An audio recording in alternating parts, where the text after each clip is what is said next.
warahmatullahi wabarakatuh. Perkenalkan, nama aku Ulan Murniasi. Dan video ini aku gak sendirian, aku juga bersama teman aku yang itu namanya Pina.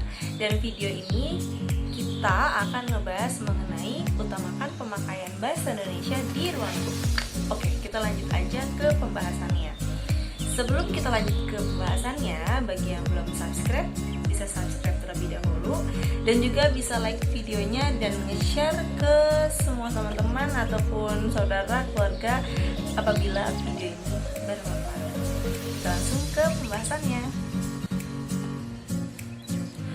Oke, jadi kita akan ngebahas mengenai utamakan penggunaan bahasa Indonesia di ruang lingkup. Kita harus tahu dulu untuk apa sih arti ruang lingkup, ruang publik.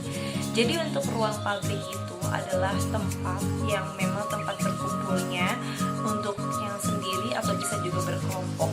Ini tempatnya itu bisa kayak memang benar-benar dunia nyata ataupun bisa juga dunia maya. Dan untuk tempat ruang ini bisa kayak sekolah, bisa yang nyata tuh kayak bisa sekolah, kayak tempat gym, kantor gitu. Dan untuk yang gak nyatanya itu contoh kayak aplikasi-aplikasi yang sekarang itu kayak Facebook, Instagram, Twitter, dan juga lain-lain. Jadi pemakaian bahasa Indonesia sebagai bahasa negara harus diutamakan karena hal tersebut sudah menjadi amanat dari undang-undang. Undang-undangnya adalah nomor 24 tahun 2009 tentang bendera, bahasa, dan lambang negara serta lagu kebangsaan.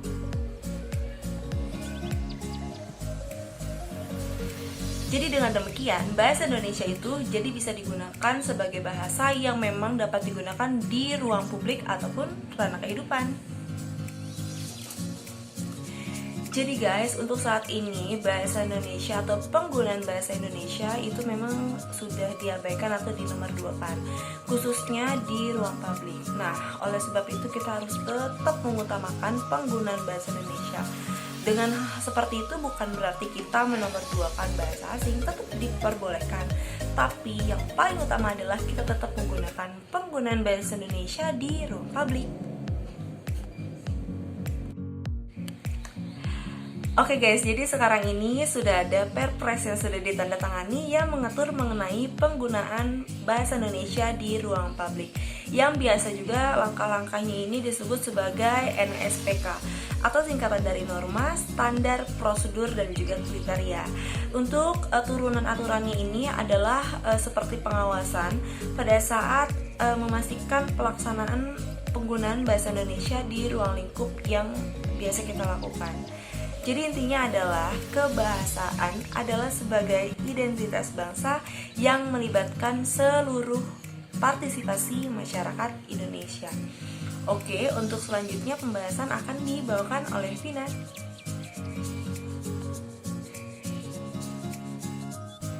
Hai, perkenalkan nama saya Vina Martianisa Fasad.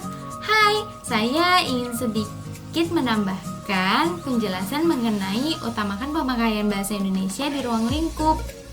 Menteri Pendidikan dan Kebudayaan atau Mendikbud Bapak Muhadjir Effendi mengingatkan agar masyarakat mengutamakan penggunaan bahasa Indonesia di ranah publik, sebab bahasa Indonesia merupakan jati diri bangsa yang harus menjadi kebanggaan seluruh penduduk Indonesia.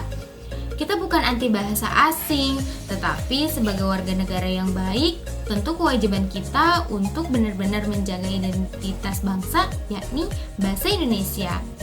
Soal penggunaan bahasa Indonesia ini juga telah diatur dalam undang-undang loh, dalam Undang-Undang nomor 24 tahun 2009 tentang bendera, bahasa, lembaga negara, dan lagu kebangsaan.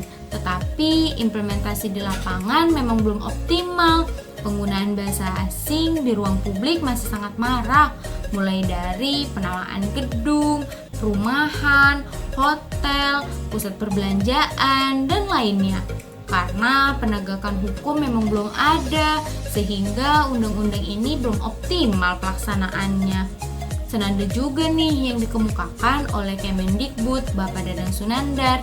Ia mengakui tidak adanya sanksi atas pelanggaran undang-undang tersebut membuat pelanggaran terhadap undang-undang masih sering dijumpai di lapangan. Tetapi semestinya undang-undang yang sudah memiliki turunan seperti peraturan pemerintah, peraturan presiden, hingga peraturan daerah bisa saja diberikan sanksi. Contohnya seperti di DKI Jakarta yang sudah menerbitkan perda terkait aturan reklame di ruang publik. Pada perda tersebut, Gubernur DKI Jakarta mewajibkan penggunaan bahasa Indonesia yang baik di ruang publik, papan reklame, atau baliho. Tidak banyak loh negara di dunia ini yang memiliki keuntungan seperti Indonesia, di mana di Indonesia memiliki ratusan bahasa daerah dengan logat, simbol, budaya yang sangat majemuk. Nah, kemajemukan tersebut pada akhirnya bisa disatukan dalam satu bahasa, yakni bahasa Indonesia.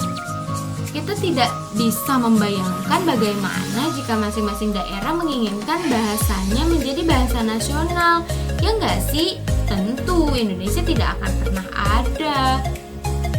Karena saking banyaknya bahasa daerah di negara kita, maka kemajemukanlah yang bisa menyatukan ratusan bahasa tersebut menjadi satu bahasa, yakni bahasa Indonesia. Sekalian dulu ya informasi dari kami, semoga bisa bermanfaat untuk kalian. Wassalamualaikum warahmatullahi wabarakatuh.